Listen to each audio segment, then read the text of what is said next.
Alors très clairement, le BIM n'est pas obligatoire. Il ne l'est pas en France, il ne l'est pas en général d'ailleurs dans le monde, sauf à l'exception de quelques pays. Pourquoi ? Parce que c'est d'abord une question de maturité. Il faut que les professionnels aient la maîtrise des outils et la maîtrise aussi de ce nouveau mode de faire tous ensemble. Et donc, la situation aujourd'hui, elle est en Europe, et en France en particulier, telle que on est autorisé à y aller. Le maître d'ouvrage aujourd'hui qui souhaite faire du BIM et imposer donc du BIM dans un projet de construction neuve ou de rénovation, il peut le faire. C'est l'esprit de la directive européenne de début 2014 qui a été transposée en droit français en avril 2016.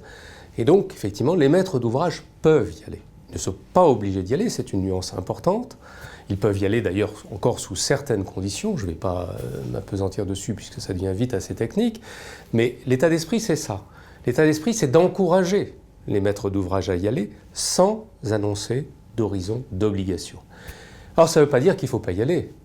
Ça veut dire au contraire qu'il est temps de se préparer à y aller. Et on constate effectivement, depuis plusieurs mois, que de mois en mois, de plus en plus de maîtres d'ouvrage font ce type de choix. On a un peu de mal à quantifier combien exactement, mais on en entend de plus en plus souvent parler. Ce qui veut dire qu'il y a un vrai risque pour les acteurs qui ne se préparent pas à cet horizon, à cette réalité plutôt, c'est que le jour où ils ont en face d'eux un maître d'ouvrage qui fait ce choix, s'ils ne sont pas prêts, ils risquent de le regretter. Donc, la volonté des pouvoirs publics et aujourd'hui des organisations professionnelles, c'est de tout faire pour encourager les professionnels à y aller le mieux possible, le plus vite possible, pour être prêts à répondre à des appels d'offres où ça serait imposé par le maître d'ouvrage.